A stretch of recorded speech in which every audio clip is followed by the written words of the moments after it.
Très chers amis, Erev Tov, quelle joie de vous retrouver comme tous les jeudis soirs. Rabotaï, si vous avez des amis ou des connaissances, il faut diffuser le lien, comme ça, Bezrat Hashem, on aura plus de mérite à étudier à plusieurs. Et Bezrat Hashem, le Zechut du Limud Torah, soit pour nous, pour tout le Ham Israël, une grande bracha. C'est toujours un plaisir d'être avec vous le jeudi soir sur Yeshiva Zoom pour découvrir les saveurs de la Torah. La paracha de cette semaine, parachat Yitro, une paracha très importante, comme toutes les parachiotes de la Torah, bien évidemment, qui relate le moment clé de l'histoire du peuple d'Israël, de la sortie d'Égypte et également de la création du monde. Comme nous dit Rashi au début de la Torah, et comme ça, c'est écrit dans la Gemara, dans plusieurs endroits, notamment dans Masechet Avodah Zara, et comme ça c'est écrit dans le Midrash, et comme ça c'est écrit dans le Zohar, et comme ça c'est écrit dans tous les livres de la Torah, que le don de la Torah est l'accomplissement, la réalisation de la création du monde. La création du monde, Bereshit, était conditionnée avec le don de la Torah. Donc par Matan Torah, nous avons l'aboutissement du projet divin et le commencement de l'histoire du peuple d'Israël. Avant de rentrer au cœur de cet événement de Mahamad Har Sinaï, et d'après certains Rishonim, notamment le Ramban, il est une mitzvah, un commandement de la Torah, de se rappeler tous les jours du Mahamad Har Sinaï, de se rappeler tous les jours de l'événement du Sinaï. Cela fait partie de ce qu'on appelle les 10 Zechirot. Il y a 10 événements pour lesquels nous avons une mitzvah.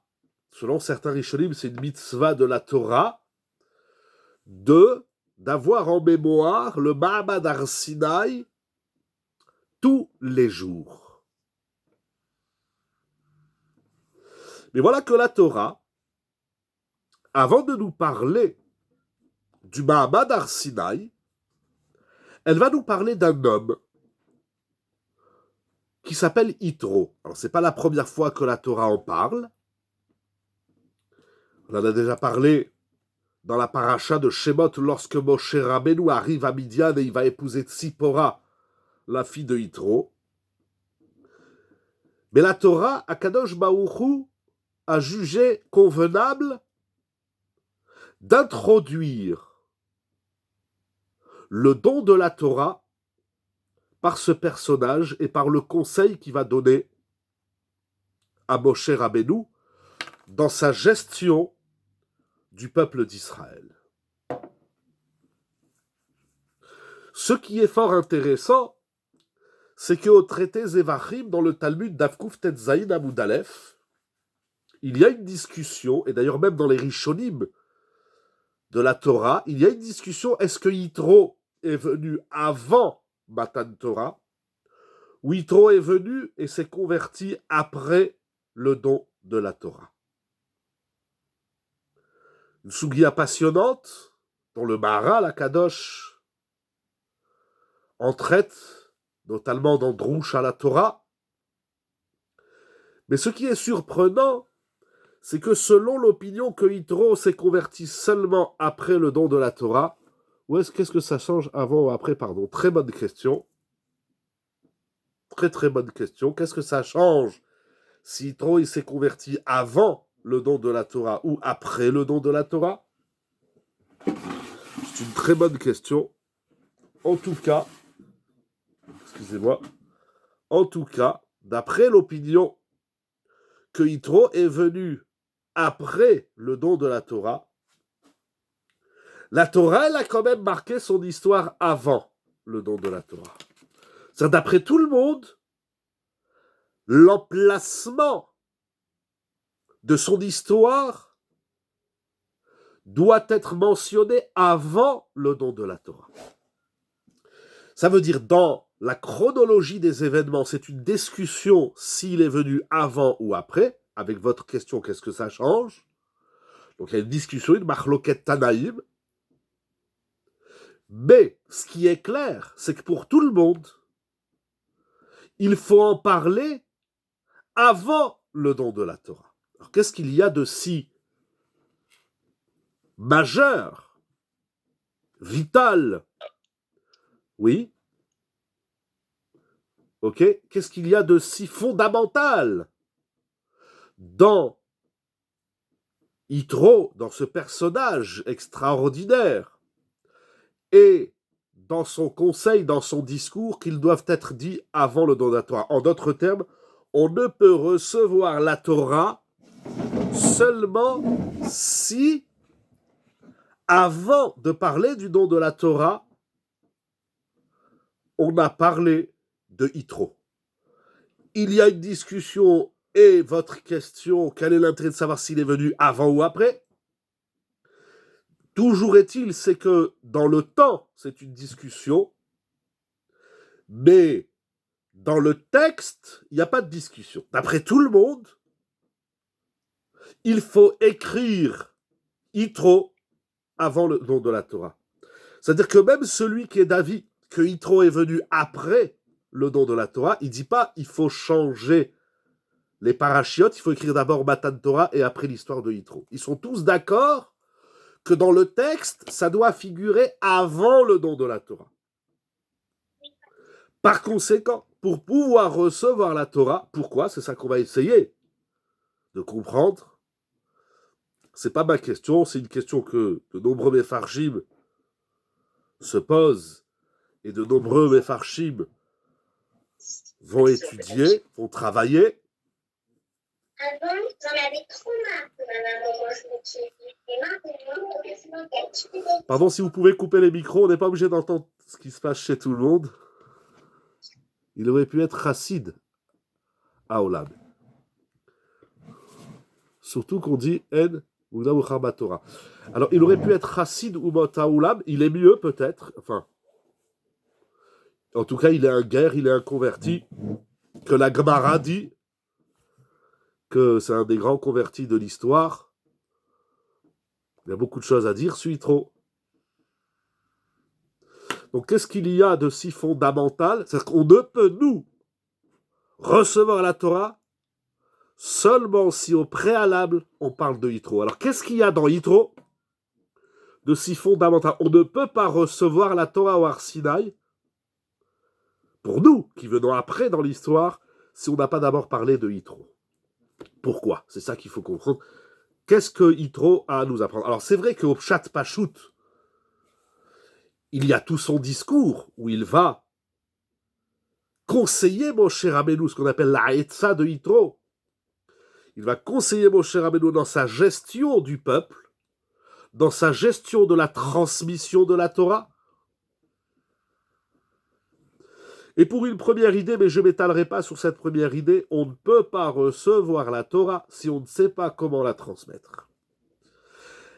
Yitro qui va donner un conseil à Moshe Rabbeinu comment transmettre la Torah.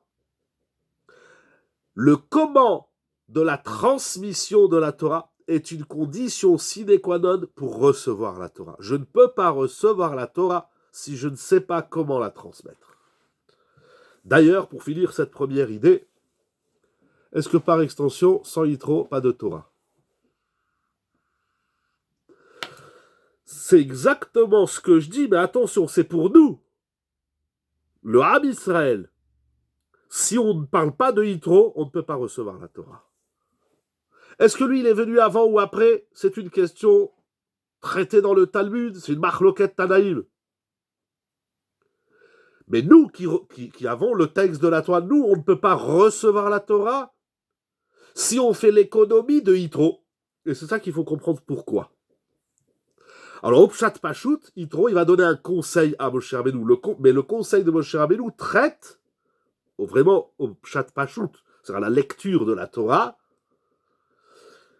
Le conseil de Yitro, c'est comment Moshe va-t-il transmettre la Torah au peuple. Et puisque ça vient avant le don de la Torah, c'est-à-dire qu'avant d'apprendre la Torah, il faut déjà savoir comment la transmettre. Si je ne sais pas comment transmettre la Torah, je ne peux pas la recevoir correctement. Mais je m'arrête là pour cette première réponse.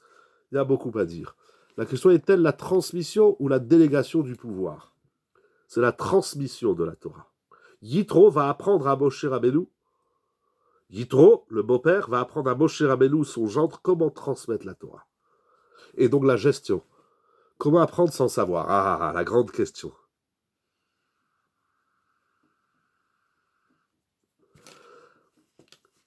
Mais j'ai dit que je n'allais pas m'étaler sur cette réponse, mais je vais quand même vous faire un petit cadeau. J'ai déjà eu l'occasion de le dire dans certains shiurim. Vous savez, moi, quand j'ai appris à conduire, non, avec plaisir, quand j'ai appris à conduire, c'était en Israël, le moniteur, le premier cours, la voiture, le moteur était éteint, et il m'a dit, est-ce que tu sais ce que c'est une voiture? Je dis oui, je vois des voitures ici et là, et des voitures, il y en a dans la société. Il dit, mais est-ce que tu sais comment ça fonctionne une voiture?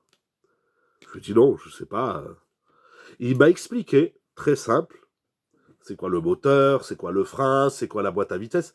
Pendant 45 minutes, il m'a expliqué c'est quoi une voiture. Il m'a dit au prochain cours, après, maintenant tu vas apprendre à conduire. Ça veut dire si tu ne sais pas comment ça fonctionne, alors tu ne peux pas le recevoir.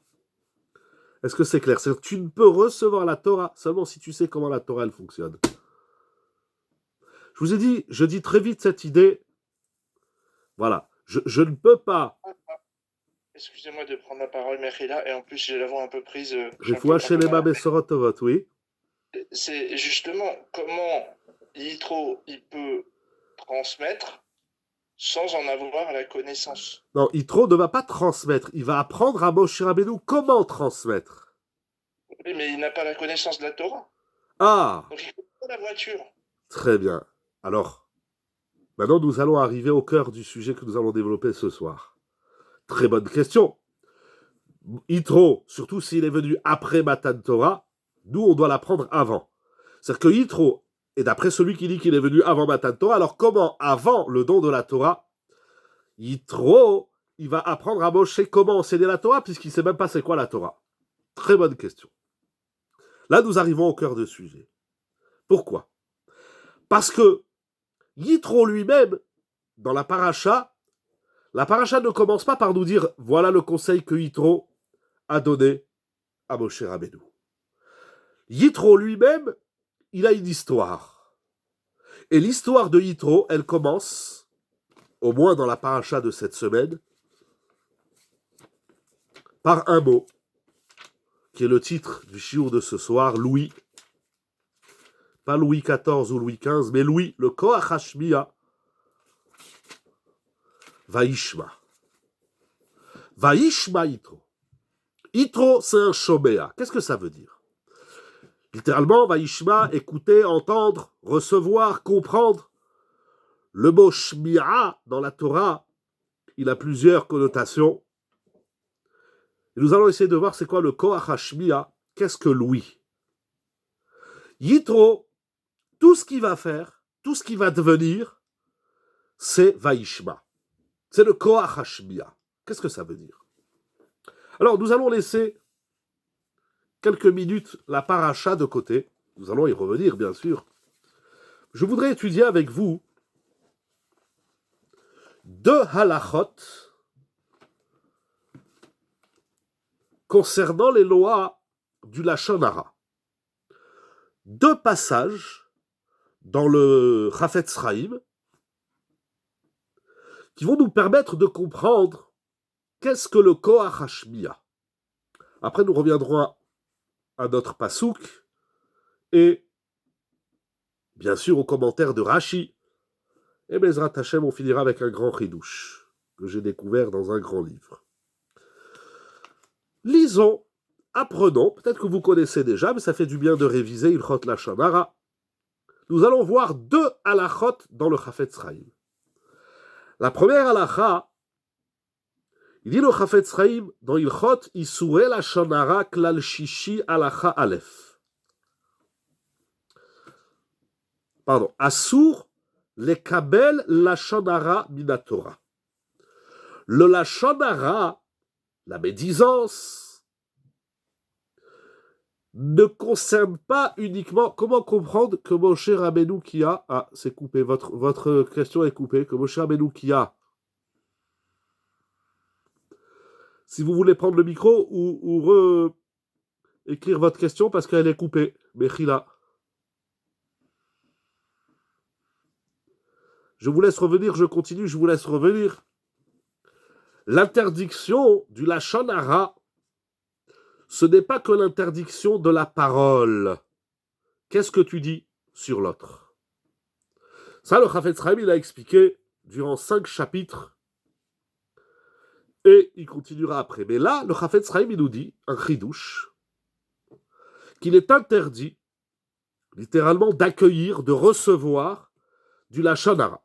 C'est-à-dire, moi, si je te dis du Lashon Hara sur une personne, j'ai fait un issour. Même plus, le Chafetz Chaim, il les a énumérés. Mais toi, qui vas recevoir ce que je te dis, tu fais aussi un issour. Même si tu es passif, même si tu fais rien, juste tu m'écoutes. Que les propos que je tiens, qui sont tenus dans la médisance, soient des propos à l'égard d'une personne qui concernent les lois de l'homme vis-à-vis de Dieu. Par exemple, je te dis, tu sais, un tel, il ne mange pas kasher, ou il transgresse Shabbat. Après la Torah, Hachem Michel Rib puisse avoir besoin du conseil du Yitro. Ouh là là, c'est une très grande question. Ah, attention, question par question. Je reviens d'abord à la question de Monsieur Igal.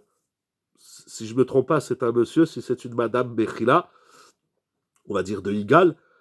Vous avez demandé... Ah, comment Moshe Rabbeinu, qui a appris la Torah d'Akadosh Baruch Hu, interrompt le... Attendez, question par question, Meir, excusez-moi, Bechila.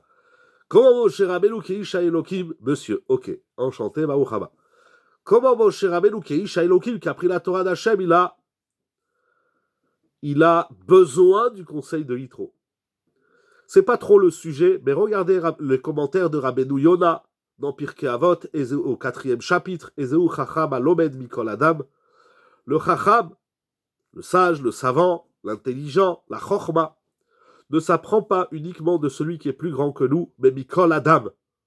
On apprend la Chochma même de celui qui est plus petit que nous, comme ça il explique Rabbeinu Yona, et justement ça fait partie de la Hanava, de l'humilité, de la modestie de Moshe Rabbeinu. Vous posez une autre question, comment faire lorsque quelqu'un nous dit du Lashon Hara? C'est une grande question, le Chafetz Chaim il va nous dire. Mais d'abord comprenons bien. Bien sûr, le mieux c'est de dire à l'autre qu'on ne veut pas entendre et que ce qu'il fait c'est assourd. Ça c'est le plus simple, mais ce n'est pas toujours possible.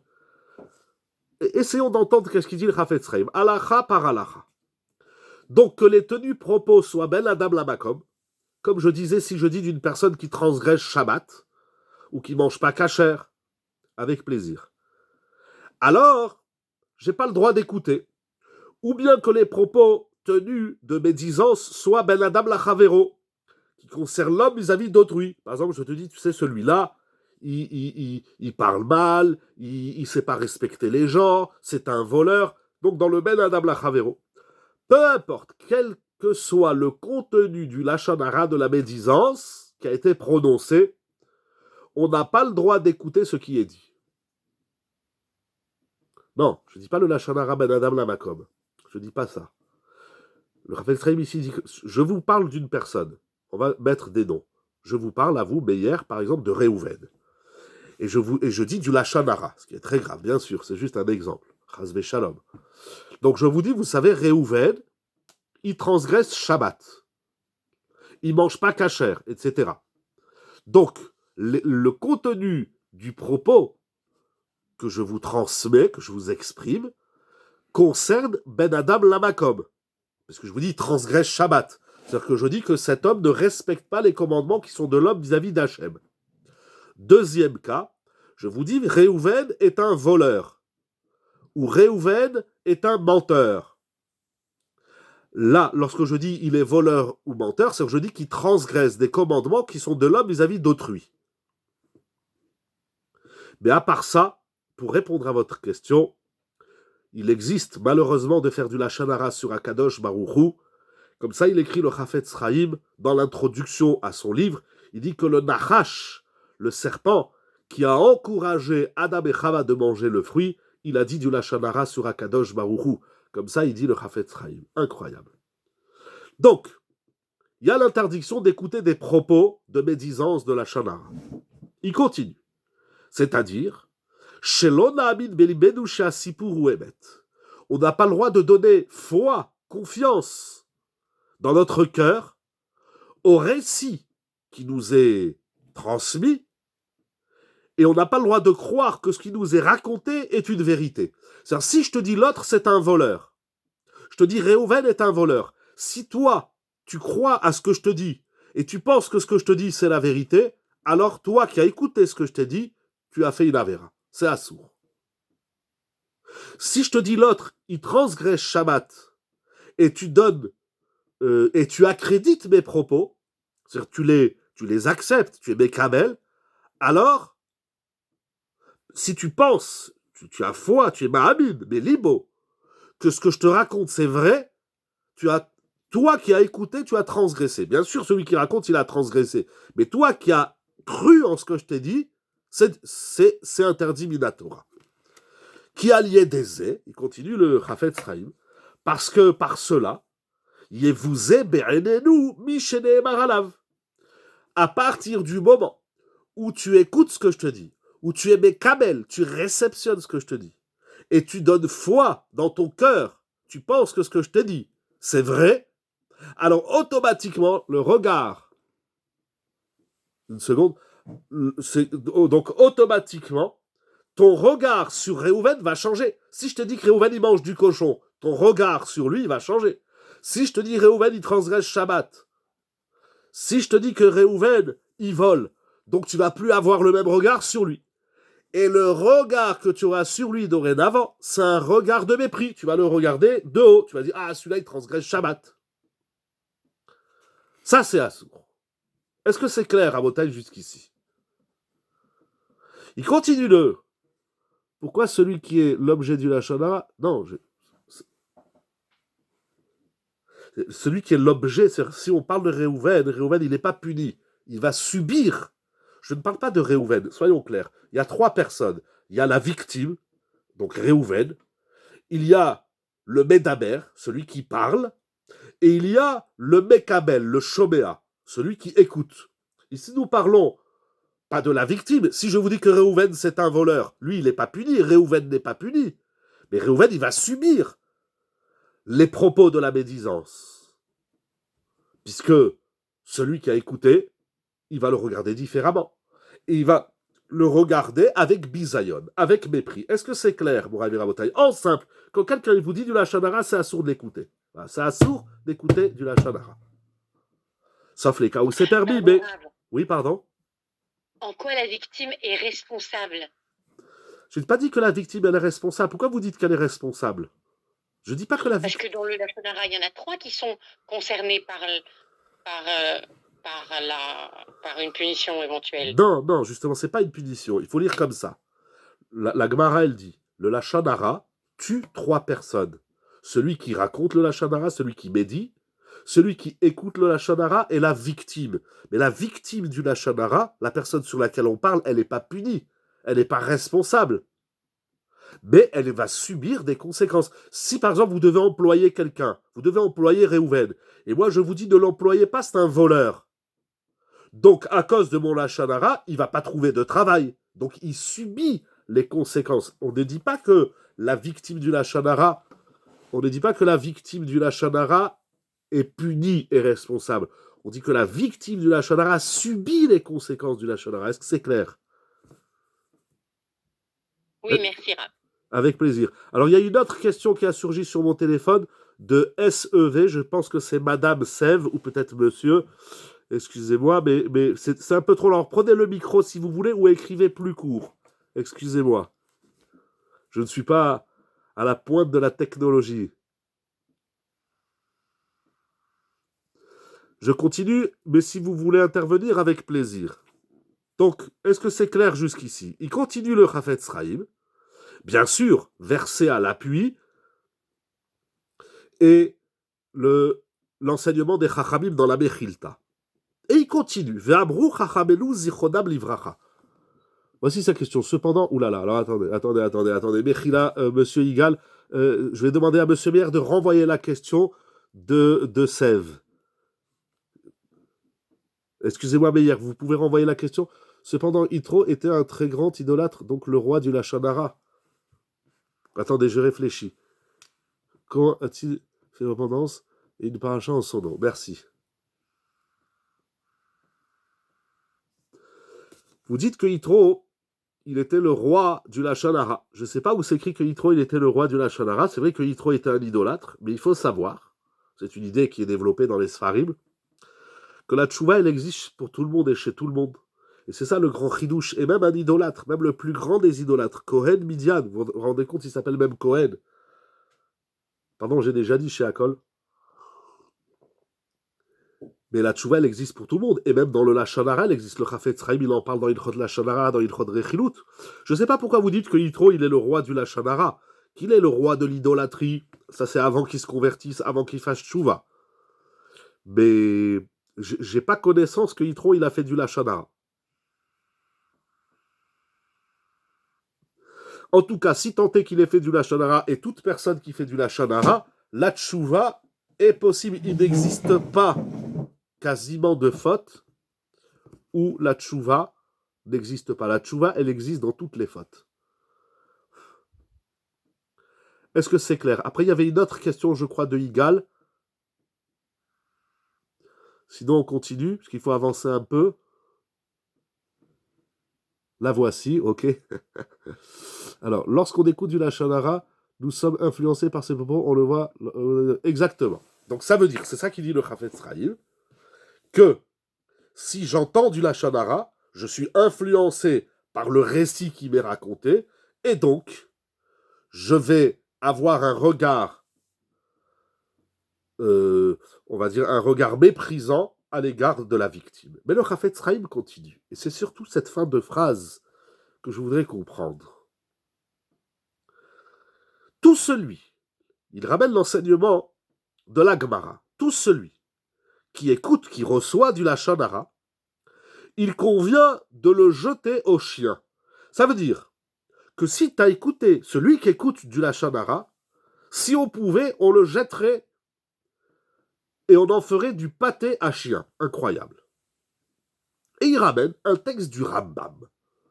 Maïmonide, le Rambam dans Ilchot Deot, chapitre 7, halacha 3, il dit quelque chose d'incroyable. Gadol onesh amekabelo yoter minaomro. La punition de celui qui écoute du Lachon Hara est supérieure à celui qui a prononcé du Lachon Hara. Donc il y a ici un double chidouche. Premier chidouche, l'interdiction d'écouter du Lachon Hara. Deuxième chidouche qui est un chidouche du Rambam. Alors il est vrai que Rab Chaim Kanievski, Alav Hashalom, il dit que la référence du Rambam, c'est le Midrash Chupat Eliyahu Rabba. Et donc, le Rambam, donc premier chidouche, l'écoute est plus active que la parole, du tout. Alors attendez, il y a eu plein de questions. Vous dites l'écoute est plus active, au contraire, et ça va être ça la question. Comment celui qui écoute, il est pire que celui qui en dit? Alors, Vaishma Yitro, c'est supérieur, pardon, excusez-moi, mais hier, il y avait Madame Bokara qui a posé une question avant vous. Si Madame Bokara voulait renvoyer la question, c'est-à-dire que Vaishma Yitro, il est supérieur. C'est supérieur à celui qui a parlé. Exactement. Mais c'est ça qui est écrit ici. Le Shomea, il est supérieur au Saper. C'est incroyable. Oui, mais hier, nous allons y revenir aussi. Donc ça fait deux questions, Madame Tsipora et Madame Bokara. Mais pourquoi ne pas considérer le récepteur comme une victime? Parce qu'il a la possibilité de s'en défaire. Parce qu'il n'est pas obligé d'être mécamel. Il n'est pas obligé de recevoir ce que je lui dis. Pourquoi être puni en plus? Ah, c'est ça que nous allons comprendre. Alors, ok, Rabotai, il y a plein de questions, on va essayer d'avancer. Vous comprenez la gravité et l'immensité du chidouche, du Rambam, que nous ramène le Chafetz Chaim. Celui qui est Mekabel le Lashon Hara, c'est-à-dire si quand on te raconte du Lashon Hara, tu prends pour vérité ce que l'autre il t'a dit, t'es pire que celui qui a parlé. Alors comment est-ce possible? D'abord, écouter, c'est passif. J'ai écouté. Qu'est-ce que tu veux que je fasse? Vous avez dit, quand on écoute, on est influencé. Ah, mais qu'est-ce que je peux faire? L'autre, il est venu, il m'a dit. Alors j'aurais dû lui dire non, je ne veux pas écouter. Et comment se défaire, comment se décharger de ce qu'on a entendu. Mais toutes ces questions, en très simple, ça veut dire quoi? Et pourquoi, tout simplement? Pourquoi écouter du Lashon Hara, c'est pire que d'en dire? Incroyable ce qu'il nous dit le Chafetz Chaim. Gadol onesh hamekablo yoter mina omro. La punition de celui qui est mekabel du Lashon Hara, elle est plus grande que celui qui a médit, que celui qui a parlé, mina omro. Comment est-ce possible? Et pourquoi c'est comme ça? En quoi est-ce pire? Ça appelle un nouveau Lashon Hara être produit? Non, pas obligatoirement. Tout ce qui est dit est entendu, mais pas nécessairement approuvé. Alors on parle ici de celui qui prend qui accrédite les propos qu'il entend. Mais même si je dis, ah ouais, c'est vrai, oulala, mais c'est très grave ce que tu me racontes sur Réhouven. Pourquoi lorsque j'approuve, je suis pire que celui qui parle? Pourquoi? Si du coup, c'est le livre Torah, ça s'appelle des nouveaux livres Torah et des produits. J'entends votre pshat, mais c'est pas ça le pshat. C'est pas ça. Parce que c'est pas parce que j'approuve qu'il va en dire davantage. Je te dis, l'autre c'est un voleur. Tu fais, ah ouais, oh là là, heureusement que tu me l'as dit. Pourquoi je vais en dire? Pourquoi ça va faire une avalanche? Pourquoi? Non, déjà ici, là, indépendamment de ce qui va se produire après ou en plus de la production du Lashon Hara, comme vous dites. Pourquoi? Vous comprenez, c'est un problème, c'est incroyable. C'est le Rambam, c'est le chidouche du Rambam. Pourquoi c'est pire d'écouter du Lashon Hara que d'en dire? En quoi est-ce pire?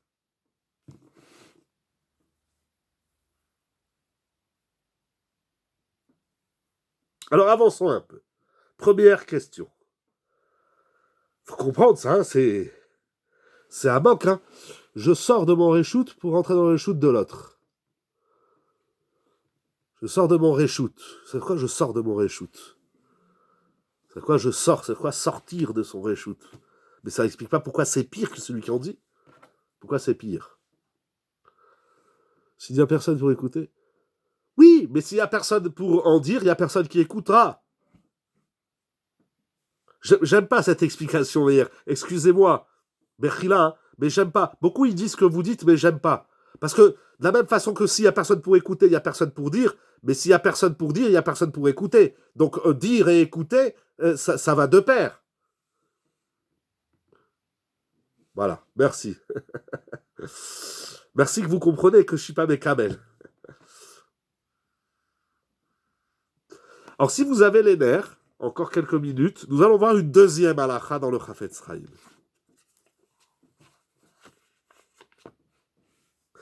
Pardon que je remue les méninges, mais c'est pour essayer de comprendre.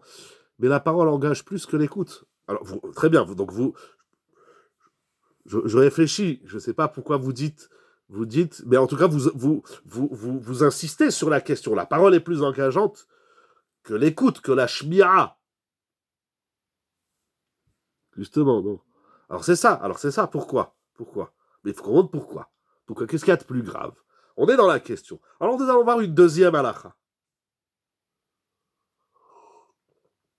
Cette deuxième halakha, elle est dans Ilchot Isurei Rechilut, un peu plus loin dans le Sefer. Au klal sheni halakha bet.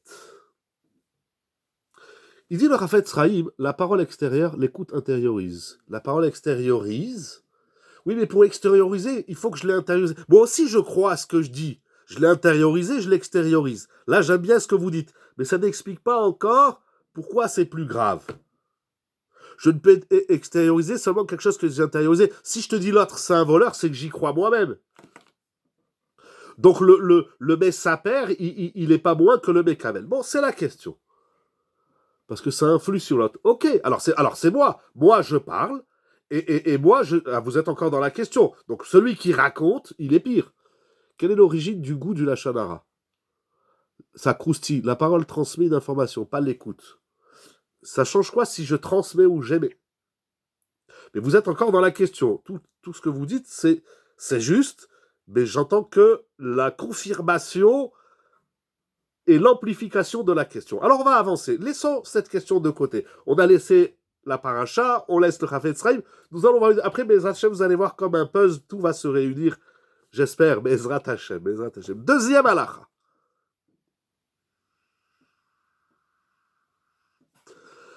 Le Chafetz Chaim, dans le Klal Sheni, Ilchot Rechilut Klal Sheni halacha bet. Le Chafetz Chaim, il dit la chose suivante. Si je ne fais pas du lachon hara, je te dis, on va dire dans les mots d'aujourd'hui, je fais du commérage. Je te dis, tu sais, un tel a acheté une voiture. Bon, ça, c'est pas du lachon hara. Je dis, tu sais, monsieur Reuven, il s'est acheté une BMW X6 ou une Mercedes, je sais pas quoi. Bon, ça, c'est pas du lachon hara. De dire qu'un tel, il s'est acheté une voiture ou je sais pas, moi, voilà ce qu'il fait dans sa vie. C'est pas, je ne dis pas des propos négatifs. Le lachon hara, c'est quand je vais dire quelque chose qui va faire du mal. Mais là, je te dis, je te donne une information. Voilà, on fait du commérage, on parle les uns sur les autres, sans dire du mal. Je te dis pas qu'il transgresse la Torah, je te dis pas qu'il vole, je te dis pas qu'il... Juste, qu'est-ce que l'autre il devient? Ah, ben, au fait, il s'est acheté une voiture. Bon, il n'y a pas de problème de raconter, de faire du commérage. Ça sert à rien, ok, mais il n'y a pas de issour.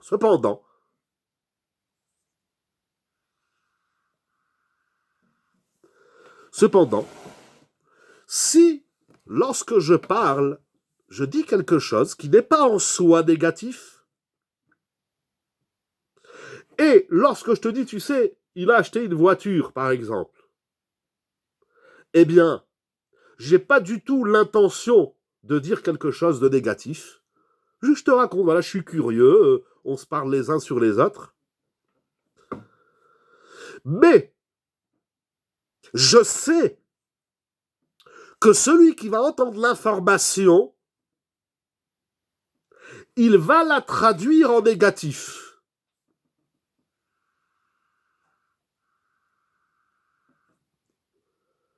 C'est assourd. C'est-à-dire, ce que je te dis, c'est pas du lachon hara. C'est plutôt l'ifné hiver. Ça s'appelle rechilut, ça s'appelle avak rechilut. Mais ça touche aussi l'ifné hiver, c'est juste. Mais d'abord, est-ce que la halakha, elle est claire? Je te donne une information sur une personne. L'information que je te donne, elle n'est pas négative. Et j'ai pas l'intention. Si on s'interroge sur un sujet vis-à-vis d'une personne, est-ce du lachon hara? Si on s'interroge, précisez la question. Si vous voulez prendre le micro ou dans le texte, précisez la question. C'est quoi si on s'interroge? Pourquoi vous vous interrogez sur une personne? À quel titre? Il faut qu'on fasse des shiurim sur Ilchot lachon hara, Rabotai. Je ne sais pas où les mettre, mais... Peut-être vous voulez dire si j'ai besoin d'une information, par exemple pour l'embaucher, face à une situation, oui, mais c'est encore trop flou, Mechila. Madame ou mademoiselle Eliora, c'est trop flou votre question. C'est-à-dire, j'ai besoin d'une information, par exemple pour un shidour ou pour embaucher une personne. Si c'est dans ce cas-là, votre question, elle est très importante, le Chafetz Chaim va dire on a le droit d'entendre et de faire une enquête. Mais c'est trop vague comme question et donc la réponse est tout aussi vague. Mais le principe, je le dis très vite, c'est pas le sujet, il faut qu'on avance dans la paracha. Si il y a un intérêt de l'information, un intérêt, comme, avec plaisir. Comme je dis, s'il y a un intérêt dans un shidour, j'ai besoin de savoir à qui j'ai affaire. Si c'est un jeune homme, si c'est un monsieur correct, etc. J'ai besoin d'avoir les informations. Mais il y a plusieurs conditions de ce que le Chafetz Chaim appelle dire ou écouter du lachon hara dans une situation de to'elet. C'est-à-dire qu'il y a un intérêt. Ok. Vous comprenez?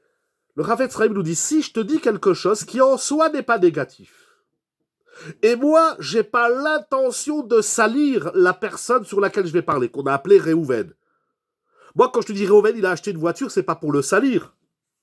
Mais je sais que toi, lorsque tu vas entendre l'information, tu vas la traduire en négatif, alors j'ai plus le droit de la raconter. Alors là, c'est extraordinaire. Ça veut dire que ce que tu vas entendre va déterminer ce que je vais dire. Si ce que je te dis, tu vas pas mal le prendre, j'ai le droit de te le dire. Mais si ce que je te dis, tu vas mal le prendre, on ne dit plus rien alors. Ok, soit, ne disons plus rien. L'écoute modifie l'émission première rétroactivement. Exactement. Ne disons plus rien, ne parlons pas sur les autres, c'est le mieux.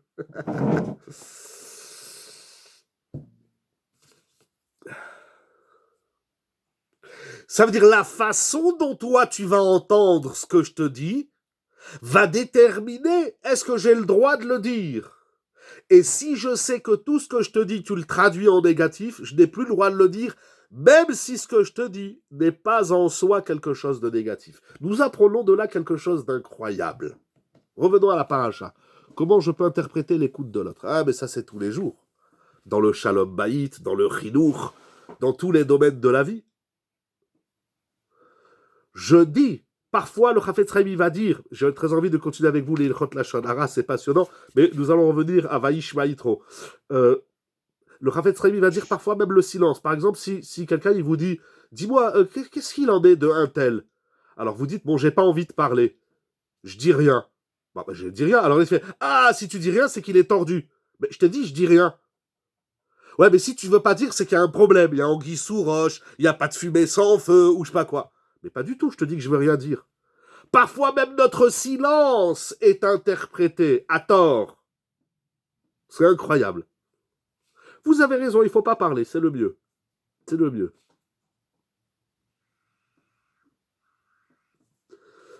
Oh. Donc, il y a la mauvaise parole, qui en soi est mauvaise. Je te dis, l'autre est un voleur, l'autre ne fait pas Shabbat. Ça, c'est le contenu de la parole est mauvais. Mais il y a une parole qui, dans son contenu, elle n'est pas mauvaise. Mais en fonction de qui va la recevoir, elle va devenir mauvaise. Moi, je ne dis pas quelque chose de négatif. Et j'ai pas l'intention de salir et de nuire à la victime qui s'appelle Réhouven. Mais je sais que quand je vais te donner l'information, toi, tu vas voir Réhouven comme un tordu, j'ai plus le droit de le dire. C'est-à-dire, ce que tu vas entendre détermine ce que j'ai le droit de dire ou ce que je n'ai pas le droit de dire. C'est incroyable cette halakha du Chafetz Chaim. Rabotai, revenons à Yitro, vous allez voir, c'est extraordinaire. Revenons à Yitro.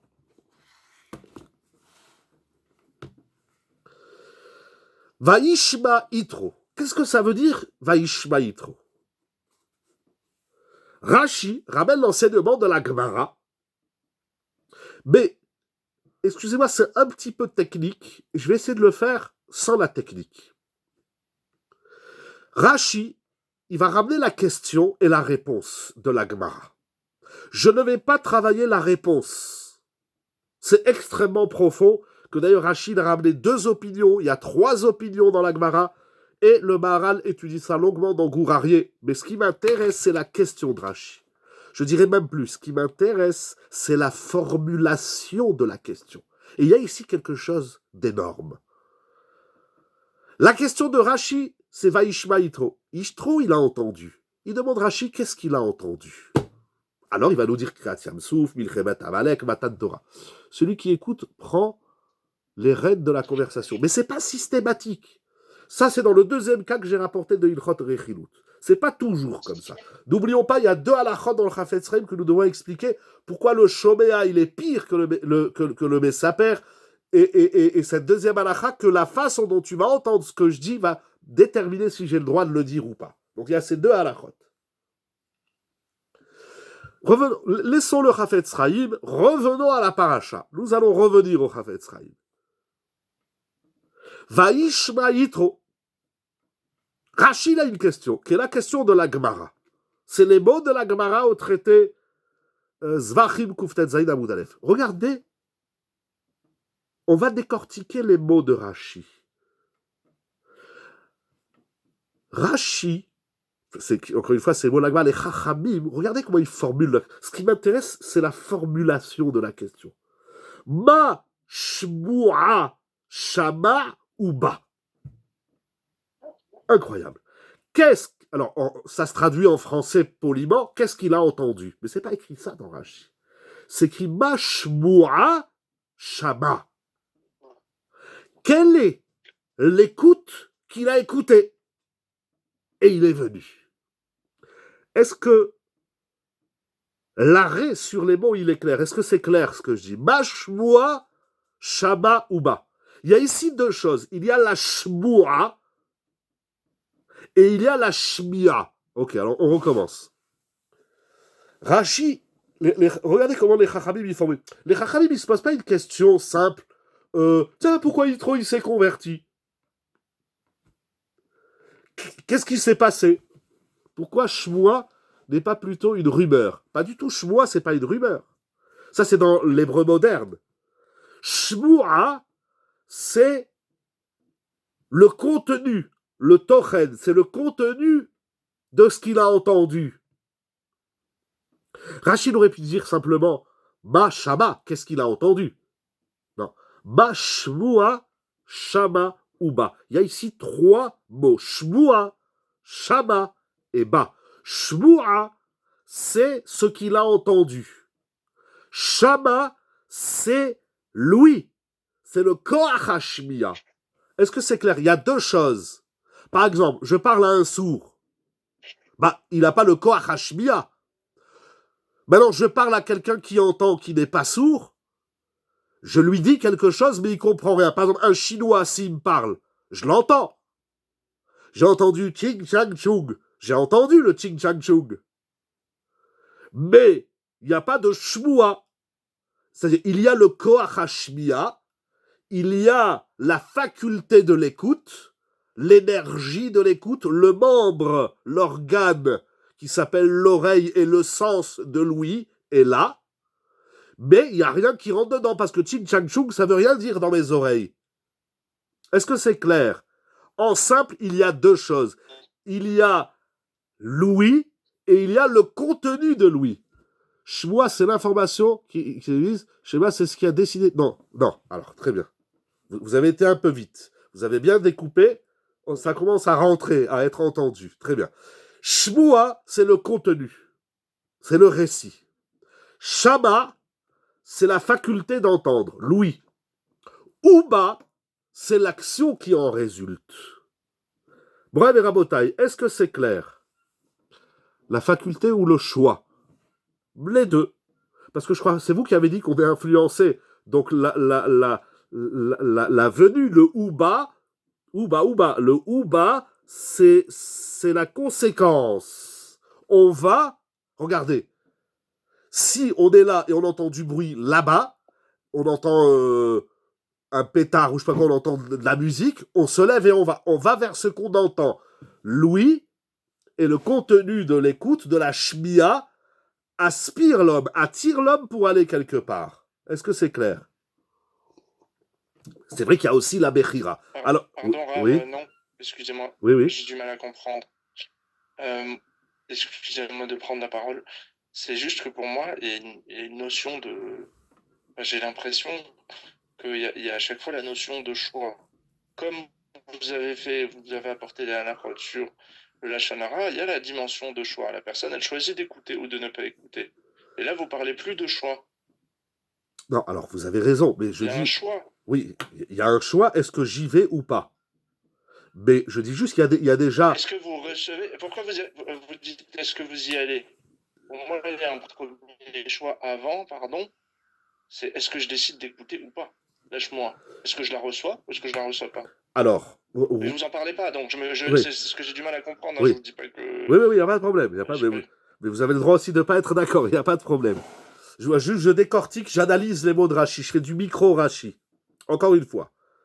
Bien sûr, je dis juste, parce que c'était la question, je crois, de Madame Tsipora tout à l'heure, dans la shmia, dans l'écoute, il y a, je ne sais plus qui c'est qui a dit ça, bon bref, lorsqu'on écoute quelque chose, d'abord on subit. C'est-à-dire, moi je suis là, puis il y a quelqu'un qui se met à côté de moi et qui parle. Je peux fermer les yeux, je peux boucher mon nez. Les oreilles, c'est un peu plus compliqué. Vous avez raison, je peux choisir d'entendre ou de ne pas entendre. Nous allons revenir sur ça. Et je peux choisir, est-ce que je me laisse aller à ce que j'ai entendu ou pas? Effectivement. Alors, il faut construire, on va essayer de faire des phrases claires, on va essayer de construire à travers ça. Vous avez raison, je vais dans votre sens. Je dis juste que chez Yitro, il y a eu 3 choses. Shmua, Shama et Ba. Shmua, c'est ce qu'il a entendu.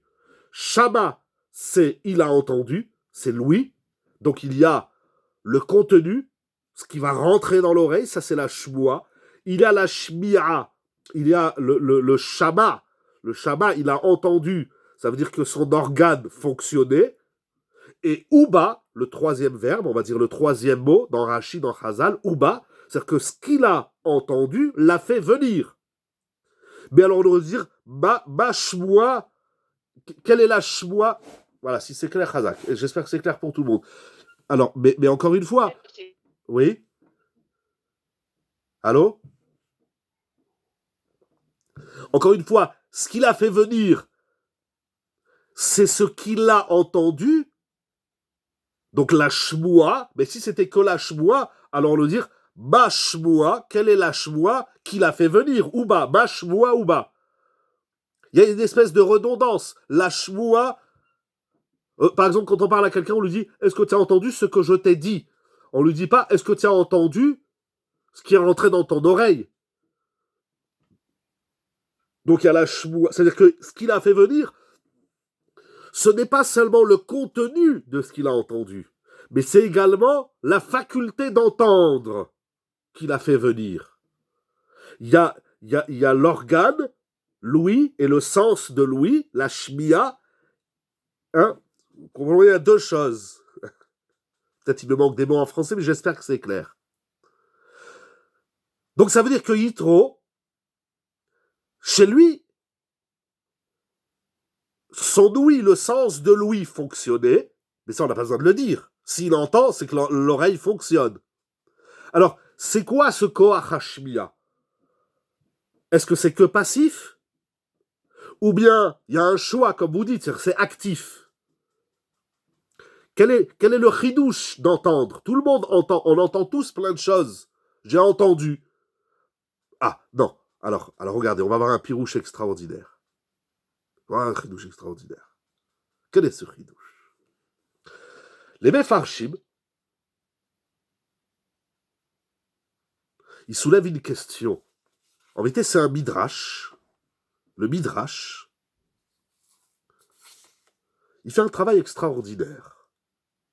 Juste avant Vaishma Yitro, la paracha d'avant qui était Béchalach, nous avons la paracha de Amalek qui va attaquer le Ham Israël. Vayavo Amalek vailachem im Israël. Birfidim. Vous savez, il y a des gens, je dis très vite, je ferme la parenthèse, vous savez, je ne sais pas si c'est encore vrai aujourd'hui, mais je l'ai lu plusieurs fois, le livre le plus vendu sur la planète, c'est la Bible.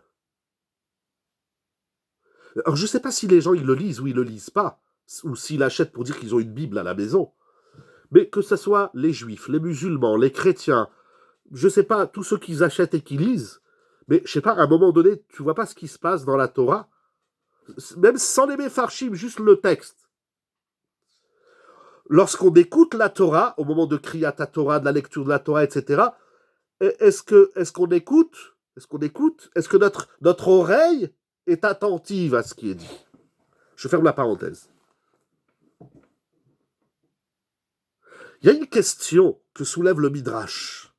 Il dit, mais ce qu'il a entendu Yitro, l'ouverture de la mer, le don de la Torah, la guerre de Amalek, mais ça, il n'y a pas que Yitro qui l'a entendu. Le monde entier a entendu.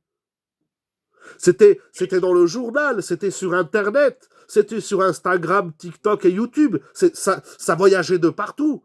C'est-à-dire que l'histoire du Ham Israël, n'oublions pas que Mitzrayim, c'était la première puissance mondiale, et tout ce qui se passait là-bas, ça avait, j'ai envie de dire des rumeurs, pour reprendre le mot que vous avez dit tout à l'heure, mais en tout cas, ça voyageait dans l'univers. Voilà, exactement, j'y arrive. Merci beaucoup de m'avoir rappelé le passouk, comme on l'a dit dans Shamou Habib. Shamou Habib. Tout le monde a entendu ce qui s'est passé.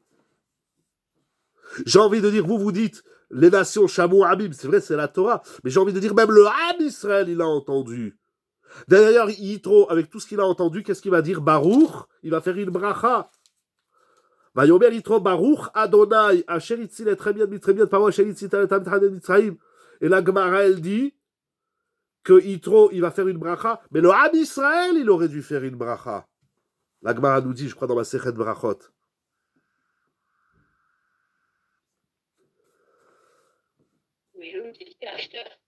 Pardon, parce que ça coupe un peu chez moi, Bechila, oui? Allô? Bon, ça passe pas très bien. Vous m'entendez bien? Ah, il n'y a plus personne? Allô, allô? Bon, je continue. Vous me dites si vous n'entendez pas. Allô? C'est pas justement le point de mettre en perspective le don de la Torah dans son impact sur l'humanité. Ok, super. Excusez-moi, mais hier, j'ai rien compris, Mechila. On entend très bien. Super, merci beaucoup. Alors, on continue. Yallah, on y va. Alors, quelle est la différence? Qu'est-ce qu'il y a de particulier chez Yitro? C'est quoi son chidouche? Son chidouche, c'est pas le conseil qu'il va donner. Son chidouche, c'est qu'il va apprendre à l'humanité. Vous dites qu'il y a l'impact du don de la Torah. Mais le Koach HaShmiya, Yitro, il vient nous apprendre comment entendre les choses. Et d'ailleurs, c'est ce qu'il va enseigner à Moshe. Au-delà du conseil, il va lui dire, Moshe, j'ai quelque chose à te dire. Il va dire à Moshe, il faut que tu écoutes quand on te parle. D'un beau-père à un gendre, c'est pas évident, surtout de la taille de Yitro et de la super taille de Moshe Rabbeinu. Il veut faire entendre quelque chose. Ce n'est pas l'écoute qui fait une compréhension unique. Exactement, l'écoute ne fait pas une compréhension unique. Alors, quelle est la différence? Quelle est la différence entre Yitro et Amalek? Qu'est-ce qui est choquant? Merci de me le dire parce que... Ah non, je suis désolé Rav, de prendre ma parole à nouveau, c'est plus facile que écrire. Mais c'est très choquant, parce que en fait, là, si je comprends bien, on est en train de dire que potentiellement, le monde non-juif vient apprendre, pour reprendre votre terme, au monde juif, en l'occurrence au leader par excellence, c'est-à-dire Moshe Rabbeinu, la manière d'écouter ou de recevoir potentiellement Torah Hashem.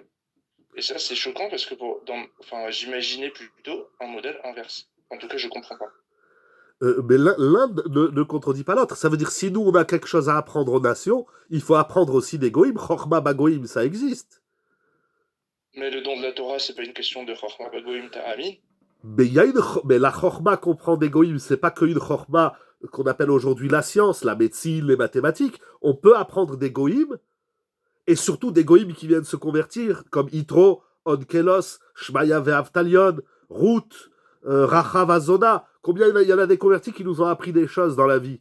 Non, nous on apprend des goïms, comme on leur enseigne des choses, ils nous enseignent des choses. J'entends que c'est choquant, mais je pense que si, pardon, excusez-moi Madame Bokar, je finis avec Meyer Mechila. Je pense que si on disait au monde que le monde a des choses à nous apprendre, il n'y aurait plus d'antisémites sur Terre. Mais à partir du moment où les Juifs, on pense qu'on n'a rien à apprendre des goïms, alors les goïms, ils nous détestent. Tiens à réflexion. Madame Bokara, Mechila, si vous voulez renvoyer la question. Amalek a entendu et est venu faire une guerre. Yitro a entendu et est venu se coller. L'écoute n'a pas eu le même impact. C'est ça la question du Midrash. Tout le monde a entendu la Yetzia et la Kriyat Yamsouf, etc. Mais pourquoi Amalek, il vient faire une guerre et Yitro, il se rapatrie au Ham Israël? Quelle est la différence? Il dit, Rabbi Tzvi Elimelech de Dinam, Monsieur Meyer, vous êtes avec nous? Vous n'êtes pas évanoui? Présent. Chazak. Non, j'entends que c'est choquant. Merci de me le dire.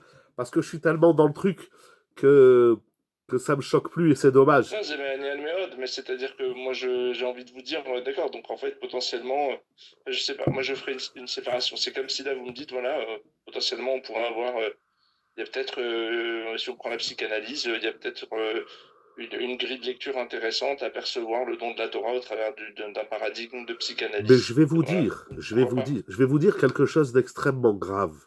Vous êtes, je sais pas si j'entends un grand boom, c'est que vous êtes tombé de votre chaise. Je vais vous dire quelque chose d'extrêmement grave. Alors, de l'admission de la parole qui a impacté différemment. Oui, alors on va revenir à la question. Voilà, voilà. Je vais vous dire quelque chose d'extrêmement grave. Vous savez, la Torah, elle a été donnée en 70 langues. Shivim panim la Torah. Be'er Moshe ta Torah, et il dit Rashi dans le Chumash, c'est ramené dans Chazal, la Torah a été donnée. Pourquoi la Torah a été donnée en 70 langues? Pourquoi elle n'a pas été donnée qu'en hébreu, en Lashon Kodesh? C'est une marloquette dans les Mefarshim. En tout cas, il y a une idée qui se dégage, c'est que les Goïms, alors, je ne vais pas rentrer dans la question de Halakha, est-ce qu'ils ont le droit d'étudier la Torah, est-ce qu'ils n'ont pas le droit d'étudier la Torah? C'est une grande discussion, il y a des livres entiers sur cette question de est-ce que le Goïm peut étudier la Torah. Mais en tout cas, si c'est en vue de se convertir, c'est sûr qu'il a le droit. En page tout, il y a Rabbi Akiva Iger, le Maharsha, bon, bref. Ce que je vais vous dire d'extrêmement grave, c'est que la Torah, elle n'a pas qu'une seule lecture. La Torah, elle a une lecture, c'est-à-dire, oui, ça veut dire, le but ultime de la Torah, c'est le dévoilement d'Hachem dans le monde à travers à travers la sublimation de l'être, de l'homme qui se rapproche de Dieu. Mais si, dans la psychanalyse, si, comme vous dites, dans les mathématiques, si, dans la musique, je trouve des éléments qui vont me permettre de lire la Torah, ben je dois les prendre. C'est dommage de se priver. Il y a pas. J'ai déjà dit, pardon, alors ça va peut-être vraiment vous choquer, mais le lieu, pardon, Mechila, excusez-moi, le lieu le plus tolérant du monde, c'est la yeshiva. C'est là où on entend tout le monde avec toutes ces bêtises, qu'ils soient médecins, avocats, commerçants, garagistes, cordonniers, au chômage ou à la retraite, etc. Mais t'as quelque chose à dire, tu viens le dire. La Torah, c'est pas la parole. C'est pas la parole unique. Vous avez étudié de la Gemara. Eh ben, vous voyez, dans la Gemara, il y a Abaye, il y a Rava, il y a Ravina, il y a Rafapa, il y a Rabbi Meir, il y a Rabbi Akiva. Il n'y a pas une parole unique dans la Torah, à la condition qu'elle aille dans le bon sens. C'est pas le sujet. Mais juste par rapport à votre question, bien sûr, si je peux lire la Torah avec une note de psychanalyse, de psychologie, même de musique, lisons la Torah avec la musique. Ça existe. La musique de la Torah, c'est pas seulement si on a chanté en constantinois, en algérois ou en ashkénaze. C'est pas qu'une mélodie, mais même la mélodie, elle a un sens. Pardon, question par question. Je finis avec... je finis, entre guillemets, avec Meyer et je reviens à Madame Bokhara et à Yigal. Un sujet qui m'obsède. Oui. Moi, il y a juste le sujet qui m'obsède de l'antisémitisme. Ce qui est, induit dans le propos qu'on est en train d'avoir, c'est notre propre... Enfin, la responsabilité du juif dans l'antisémitisme. Et ça, c'est quelque chose d'important. Enfin, mais bien évidemment, mais je suis Vous connaissez, je ne vais pas citer son nom. Non, c'est malvenu, c'est tordu ce qu'elle a dit, cette bonne femme. Mais bien sûr qu'on a une responsabilité. Mais je vous dis, si dans le monde, le Ham Israël, et c'est pas que dans le monde, ça existe aussi dans le couple. Vous savez, les problèmes de couple, ou dans le chidouch, dans l'éducation. Vous savez, c'est quoi le problème? C'est qu'on veut jamais entendre l'autre. On n'a pas ce koach hashmiya, on n'a même pas la force de l'écouter. On dirait qu'il va nous rentrer un éléphant dans l'oreille. Mais ta femme, elle a quelque chose à te dire, écoute-la. Ton mari, il a quelque chose à te dire, écoute-le. Ton enfant, il a quelque chose à te dire, écoute-le. Myriam, elle avait 5 ans, d'après mes calculs, peut-être un peu plus, mais en tout cas, elle avait moins de 10 ans quand elle parle avec Abraham, qui était le Gadol Hador, le père de Moshe Rabbeinu. Dans la Gemara, j'ai souvent ramené, la Gemara dans Masechet Gittin, elle nous dit que même les empereurs, Néron, César, lorsqu'il est venu attaquer Yerushalayim, il a rencontré des enfants qui sortaient de l'école juive, et il leur a dit, quel verset vous avez appris aujourd'hui? Et quand l'enfant, il lui a dit, aujourd'hui, le Moré, le Rav du Cheder, il nous a enseigné le pasouk qui dit que celui qui porte Atata Yerushalayim, c'est un enfant, il comprend rien, il a juste entendu un pasouk. Alors Akadosh Baruch Hu, il va punir les oppresseurs d'Israël, il est parti, il s'est converti, le gars. J'ai l'impression, en vous écoutant, que écoute vrai, ou va, j'ai pas très bien compris. Alors attendez, Mechila, il y aura la place pour tout le monde, c'est un sujet délicat, mais on va revenir sur chacun et chacune. Est-ce que c'est clair? On a quelque chose à apprendre du monde. On n'est pas là, on n'est pas là que pour donner. D'ailleurs, alors là où ça va peut-être vraiment vous choquer, pardon, mais là c'est la Torah, mais le Ham Israël, il est devenu le Ham Israël en Égypte. Dans la Torah, l'Égypte, ça s'appelle la matrice d'Israël. On était en Égypte, certes, il y a eu les souffrances, il y a eu l'esclavage, il y a eu les drames, il y a eu tout ce qu'il y a eu de dramatique, mais c'est l'Égypte qui a forgé le peuple d'Israël. C'est l'exil qui forge le peuple d'Israël. Les goïms, ils ont des choses à nous apprendre. Et je vous dis, moi, je pense, je ne sais pas comment c'est réalisable, mais réfléchissons, si c'est des parutions, si c'est des émissions radio ou télévisées, ce que vous voulez, mais ça, c'est une mitzvah de le diffuser. Ça, les goïms, ils doivent savoir, mais les goïms, ils ne le savent pas. Parce qu'aujourd'hui, on est dans un monde où on répète sans cesse que les juifs sont les meilleurs, et c'est vrai, qu'il y a de ça, c'est écrit dans le Kuzari, c'est écrit dans Chazal, mais en même temps, être le meilleur, mais c'est ça qui est énorme. Moshe, il va entendre de Yitro. J'entends que ça vous choque. Merci de me le dire. Passons à la question suivante. Je crois il y avait Madame Bokara, il y avait Igal, et peut-être il y avait quelqu'un d'autre aussi, pour laisser un peu la place à tout le monde. Mais réfléchissons à ça. C'est une mitzvah de diffuser, de répéter aux Juifs qui doivent apprendre quelque chose des Goïm, et c'est une mitzvah de dire aux Goïm qu'ils ont quelque chose à nous apprendre, bien évidemment, bien sûr. Vadaï. C'est peut-être choquant. On est là pour choquer. C'est pas le choc des cultures, c'est la culture choquante. Ken, Madame Bokara. Allô? Ou j'avance pour finir, parce qu'il faut terminer. Ah. Y a-t-il un problème dans l'émission de la parole qui a impacté différemment Non, c'est pas... Non. Alors justement, la différence entre Amalek et Yitro, c'est pas qu'est-ce qu'ils ont entendu, c'est comment ils l'ont entendu. Et d'ailleurs, parce qu'il faut que je finisse le Igra Dekala, le chidouche du Bnei Sachar dans son commentaire sur la Torah, Igra Dekala, il dit quelque chose d'extraordinaire. Il y avait une autre question avant de conclure. La différence, c'est pas comment les choses elles ont été dites. La différence, c'est comment les choses elles ont été écoutées. C'est dans le récepteur uniquement, alors, exactement. Parce que Kriyat Yamsouf, la sortie d'Égypte, tout le monde l'a écouté. Mais, il dit la chose suivante. Il dit, Amalek, il avait de la haine. Avant même d'entendre les informations. Un peu comme dans les Meraglim. Avant d'entendre ce que tu entends, tu as déjà interprété. Alors ça, c'est encore plus fort, parce que là, c'est Madame Tsipora qui va être choquée. Et la brioute, choquée dans le bon sens, c'est pas l'interprétation de ce que tu dis, mais c'est l'interprétation de ce que tu vas dire. Comme ça, on a vu avec mon ami Rabbi Shlomo Chai Cohen dans Rav Moshe Shapira, mais il va le dire sur la vue, sur les Meraglim. Avant de voir, ils avaient déjà interprété ce qu'ils allaient voir. Il y a des gens qui interprètent ce que vous dites avant même que vous le dites. Ça, mais c'est ça qu'il a dit le Chafetz Chaim dans Ilchot Rechilut. Si je sais que tu vas mal interpréter ce que je vais te dire, que je ne l'ai pas encore dit. Comment c'est possible? C'est incroyable. C'est ça, ça veut dire, si je sais que tu vas mal interpréter, comment définissez-vous la vraie? Ah, c'est quoi la vraie écoute?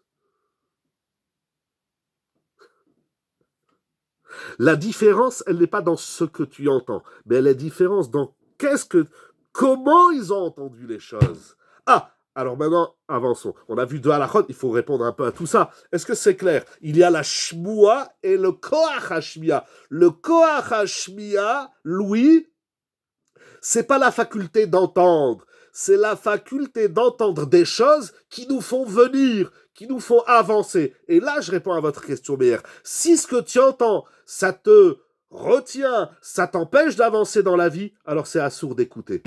Si ce que tu entends, ça te fait venir, alors vas-y, tu as le droit d'écouter. Mais la différence, il dit le Igra Dekala, c'est que pourquoi une seule personne a entendu dans le bon sens? Ça, c'est la grande question. Et ça, c'est le chidouche de Yitro. Et d'où ça lui vient? Je vous dis, vous me posez une question d'un champion. J'ai passé toute la semaine pour chercher qu'est-ce que Yitro il a découvert dans le Koach Hashmia. Mais ça, Yitro, il vient nous dire ça, c'est une condition sine qua non à Matan Torah. Si on n'a pas seulement, si on n'a pas entendu de la Torah, c'est sûr qu'on ne peut pas recevoir la Torah, mais même si on l'a entendu, mais on n'a pas un Koach Hashmia, j'arrive pas à le dire en français, si vous avez des mots plus nobles, je veux bien, ou plus percutants et plus voilà, plus qui nous rentrent dans l'oreille. Comment un idolâtre a pu arriver et non pas Moshe Rabbeinu? Je sais, je vous dis, j'ai passé la semaine, je reste choqué. Attendez. Non, mais Oui, Mechila, pas Megillah, oui. Attendez, c'est-à-dire que Yitro, je sais pas, j'ai passé toute la semaine, j'ai pas trouvé, c'est pas une preuve, il faut chercher encore.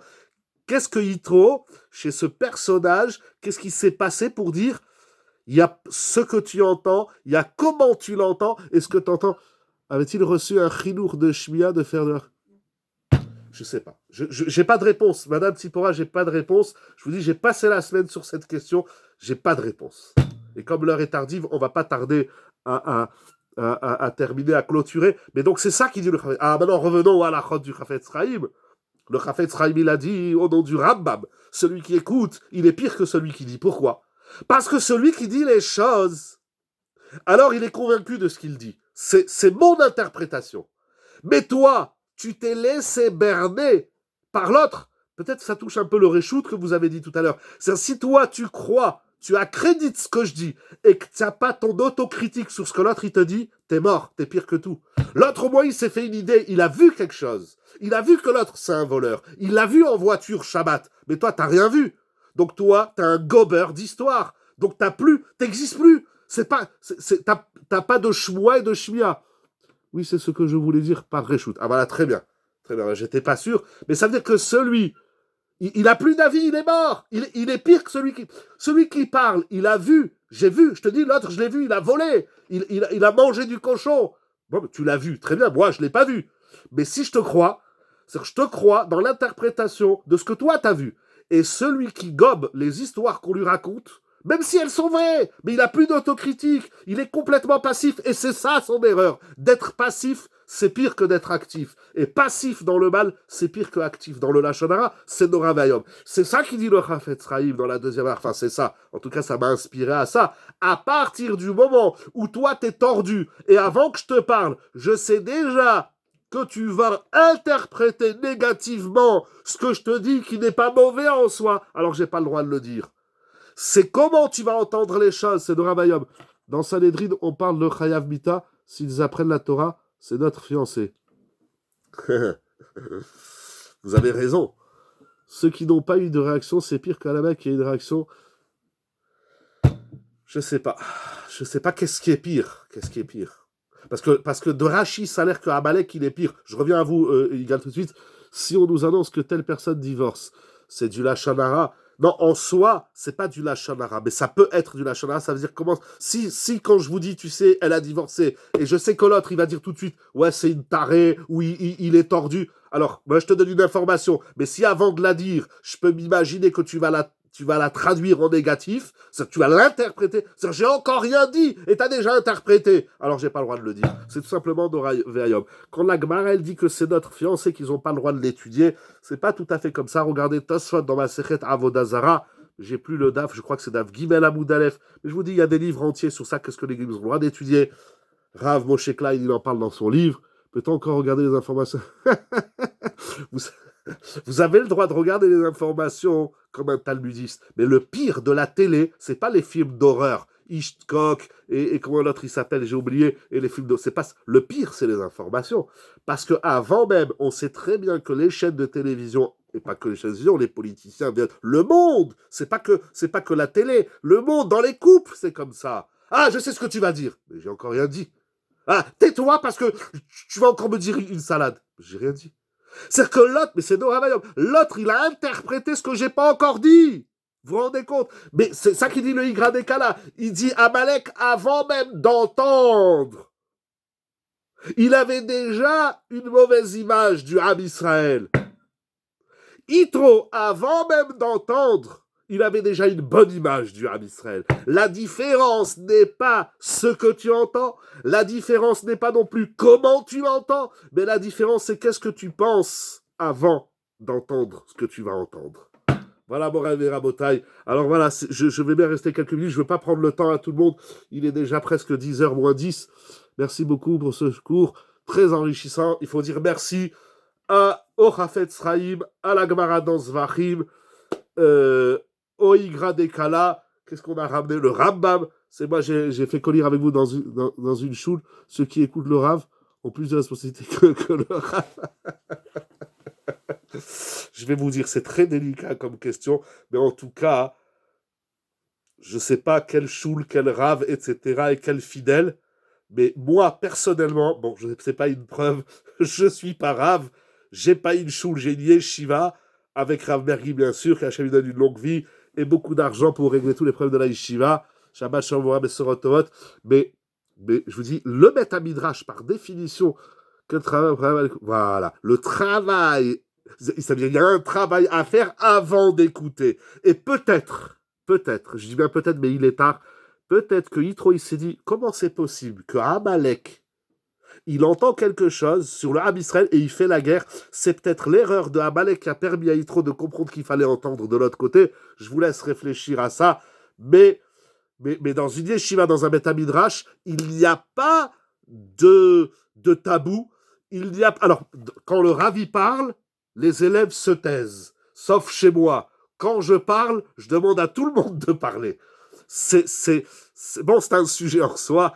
Voilà, comme le jeudi soir d'ailleurs. Merci beaucoup d'être là. Merci beaucoup de vos chocs et de vos émotions, de vos remarques et de vos questions et de vos réponses. C'est moi qui vous remercie et je vous adresse toutes mes bénédictions. Qu'on soit encore choqué dans la Torah, ce n'est que, je vous dis, c'est pas la culture, le choc des cultures, d'être intervenu. Non, avec plaisir. Moi, ça me dérange pas. Moi, au contraire, intervenez. Le but, c'est le travail qu'on fait ensemble. Voilà, moi, je fais pas des shiurim magistraux. Ce n'est pas le choc des cultures, mais c'est la culture du choc. C'est ça la Torah. C'est ça qui nous fait avancer. Ou bas. Au final, Yitro, il est venu. Ce qu'il a entendu, ça l'a fait venir. Et peut-être, c'est pour ça qu'il vient après Amalek, parce qu'il dit comment c'est possible qu'un bonhomme comme ça, il entend des choses, et la seule chose qui lui traverse dans la tête, c'est d'aller faire la guerre au Ham Israël. Il faut être complètement tordu, il faut être choté, il faut être tipèche, dit la Gemara.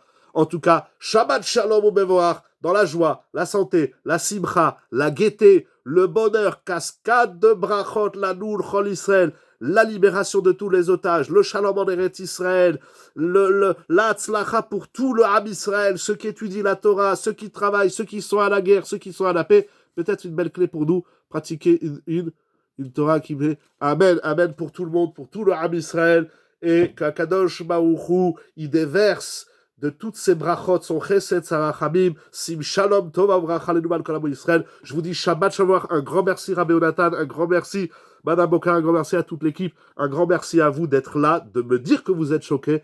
Je vous remercie, je vois qu'il y a encore beaucoup de questions, il y a encore qui a entendu s'est converti, il y a encore beaucoup de choses à dire, mais voilà, c'est un petit échantillon de ce que je voulais partager avec vous, avec un immense plaisir. Shabbat Shalom et Mevorach, pour la gloire d'Akadosh Baruch Hu, le dévoilement de l'unité d'Hachem dans le monde. Bien sûr, Yeshiva Zoom, c'est online, avec le sourire. Shabbat Shalom, les Chaim Tovim Shalom.